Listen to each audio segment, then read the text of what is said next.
Good evening, Kindred, and welcome to this Halloween special where we are going to give you what you want. You will get Bloodlines 2 sneak previews.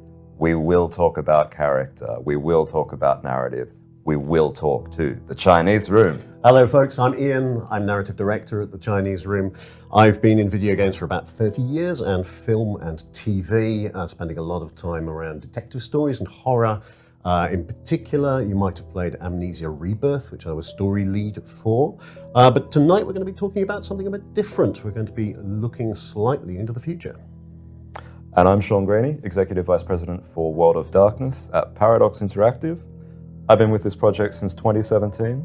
I've been working with all of our World of Darkness projects, and I got into Vampire the Masquerade at a very uncomfortably early age, and it's been with me since then. Yeah, I spent most of the early 90s with Vampire 1st and 2nd edition, and I still have scars. So, why don't we get to what the people want and take a look at our character? Yeah, absolutely. So we're going to look at a short video now, and we're going to step into the future in 2024, around about Christmas, to the Glacier Hotel in Seattle, and watch our lead character meet somebody.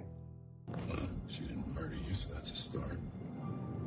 So then, you have me at a disadvantage. I assume, of course, that you know who I am? So the question is, who are you? You can call me Fire. I seek an audience with the Prince of Seattle. I've been led to believe you can help. How delicious!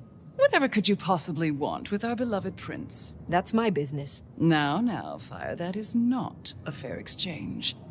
You came to me, after all. Do try and play along, darling. It's so boring otherwise. Let's try again. Who are you, really? Someone rudely awoken from 100-year sleep, covered in thin blood vitae, with this mark on my hand, and no explanation why. I want answers. Well, if that's all you wanted, why didn't you just say? So that's it? You'll help? And now what you've seen is truly a sneak peek. We are post-alpha, but this is game development, so certain sections may change, certain sections may remain exactly the same. Who did we just meet? So we met two people there. We met the person who we were talking to there is a character called Lou, who, if anybody knows anything about Seattle, they may be able to figure out who that is. Our protagonist, one version of our protagonist you saw there, is a character we call Fire.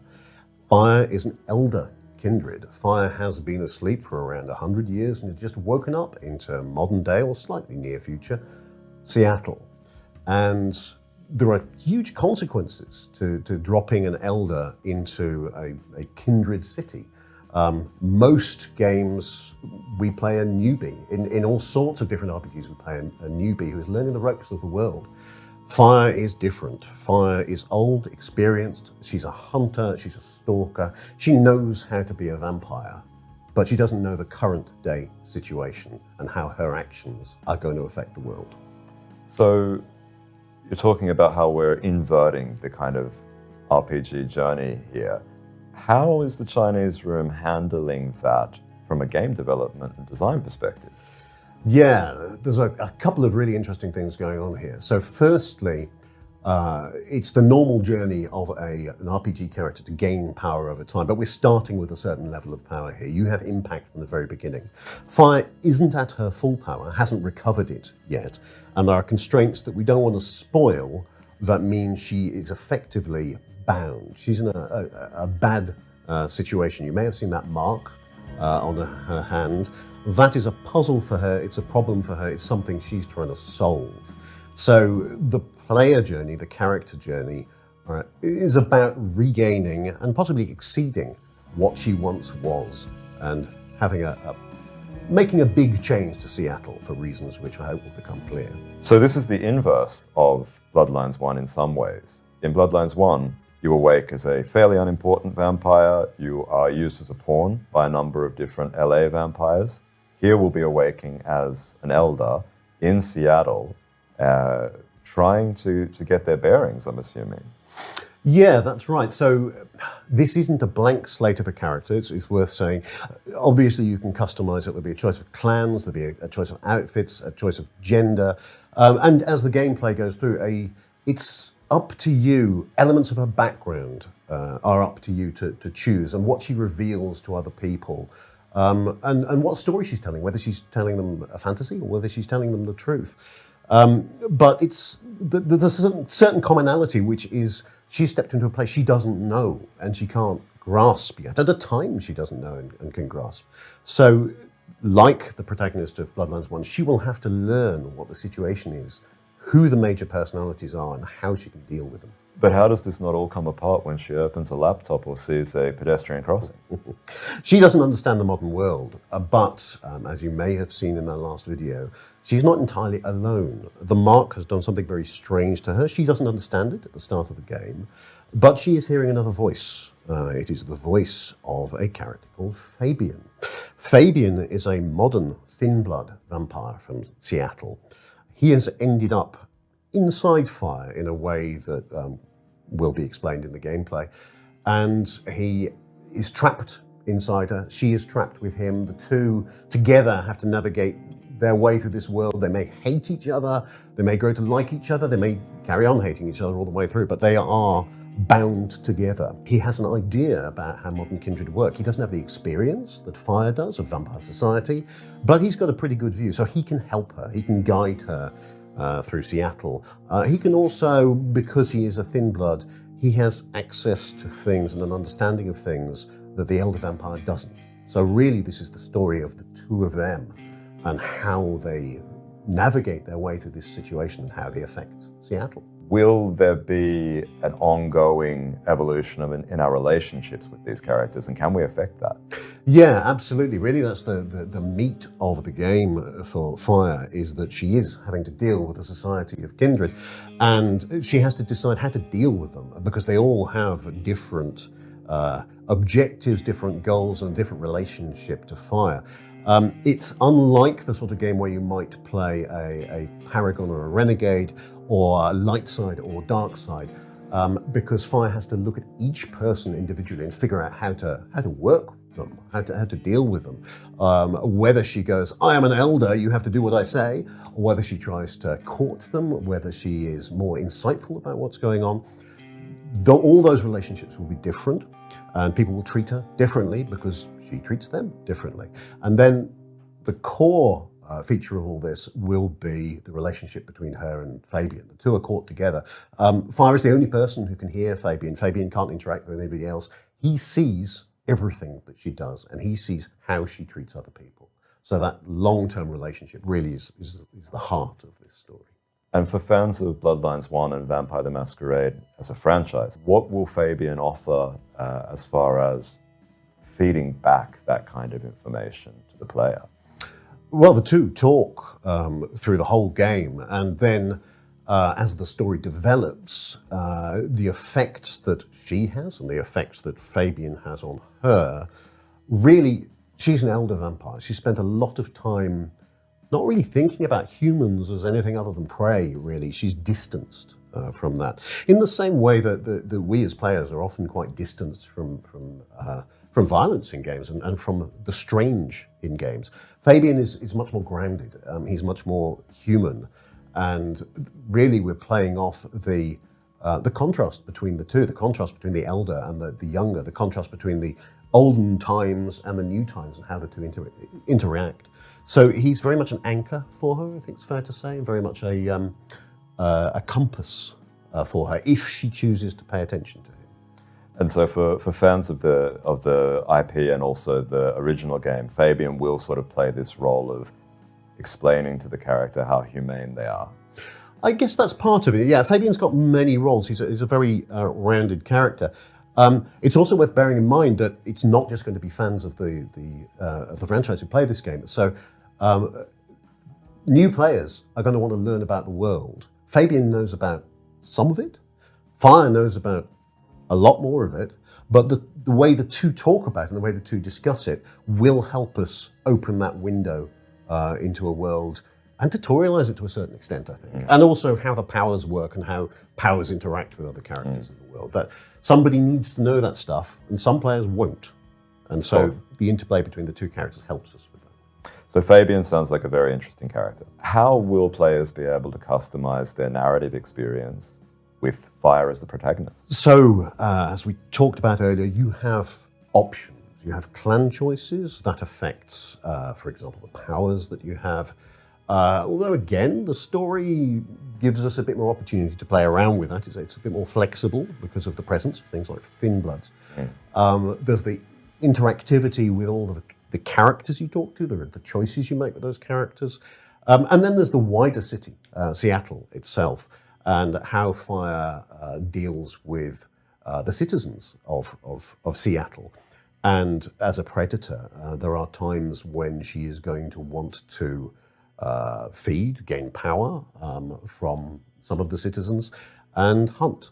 And this will affect how Fire's powers can change as the game changes.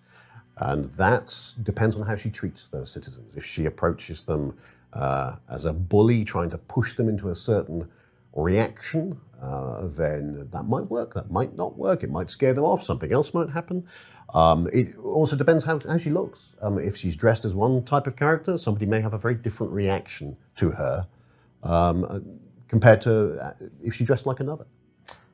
And so it sounds like you're hinting at a system that we have in Vampire the Masquerade, resonance, which is the emotional state of dinner, essentially, of your prey. Yeah, absolutely. It's important to Fire sometimes what the resonance of the character she's feeding on is, and she can push that, and she can change that, or attempt it. It might not work. As I said, it depends how you're dressed, depends who the character is, and what they feel about how you've approached them. Players will have options to choose outfits, and those outfits will have a narrative and dialogue impact. Yes, that's absolutely true. People will recognize you as a different thing depending on what you're wearing. Very, very cool. So let us return to Seattle and another sneak peek. It's you. The Nomad. Willem, I take it. You had some interesting guests outside. Expecting trouble? That depends. Why are you here? Earlier tonight, another kindred by the name of Isabella used this mark to sap my power. Do you know anything about it? No. All I had to do was keep my head down for just a few more nights. He's hiding something. Tell me, Willem, what rumors have you heard about me? That you were there in Cairo. They called you the Slayer. I have been many things to many people, and what will I be to you, Willem? And to this lonely, forgotten warehouse? You're exactly what he said you'd be. I guess that makes it easier. Makes what easier? What happens next? So vampires aren't traditionally paragons of truth. And I think here when we're talking to Willem, we can see that Fire is more interested in pushing her agenda than necessarily being completely accurate about her biography. So what do these kinds of decisions mean for the dialogue and the story arc if you decide to tell Willem about your killer reputation versus take another route? So this is one of the advantages of playing an Elder. You have a history. You've been heard of before. Fire has this legend associated with it. There are several legends, a whole collection of legends. Which of those are true is, to a certain extent, a decision for the player. We're leaving that deliberately. Was she at this particular incident? Did she cause the incident? Was she escaping the incident? And the variety of different background choices which we feed into it, a little bit like the way that Commander Shepard in Mass Effect has a series of background choices, although ours is slightly more complicated. But that means that when she approaches people in Seattle, they may have heard of her, and they may have some idea what she did. And that can be a scary legend, or it can give you a bit more nuance to it. I like to think of her as the Wild West movies where the gunslinger comes to town, who people know the reputation, and that makes them approach things in a very different way when they suddenly realize who they're up against. And that is the weightiness of the character we're dumping into Seattle's society. So the background, this unreliable narration, as you said, it's left for the player to hint at, but the decisions that the player makes about Fire's background will be reflected by other characters in the game, and that might affect them differently if they have a particular opinion about that. I mean, it's very interesting referring to the gunslinger coming to town. The legend is built because of distance in those kinds of scenarios. The stories don't reach each town accurately. Here you're playing with time. If you're hundreds of years old, there's very few people that can confirm or deny what you've done. And so as you make these decisions, as we move towards the end of the game, will they come together to produce different endings? Yes, I think it's fair to say that the choices you make for characters, the way that you portray Fire, the way that you behave around other people, the story ends in different ways. And obviously I don't want to spoiler any of those. But the way that you affect Seattle long term, and what will become of some of the characters, if you left them alive, because you might not, will change the story of Seattle going on from that point. I did say that there'd be sneak peeks. They did say there'd be previews. So I will say, in Vampire the Masquerade, there are things that are much worse than death. And in this game, there will be those options. I have to ask, can players expect a yellow taxi? Oh, we're more about Uber these days. But you don't get a lot of taxis around in Seattle that are yellow in the middle of a snowstorm, but let's wait and see. Well, there's been a coffin full of reveals this evening. And very, very soon, we will be back revealing the playable clans in Bloodlines 2. Very happy you could join me tonight, Ian. Very happy to be able to give this information to the community. Any last words? I just want to say that at the Chinese Room, we're really looking forward to you meeting our characters, spending a bit of time with them, and seeing how your story develops in Seattle.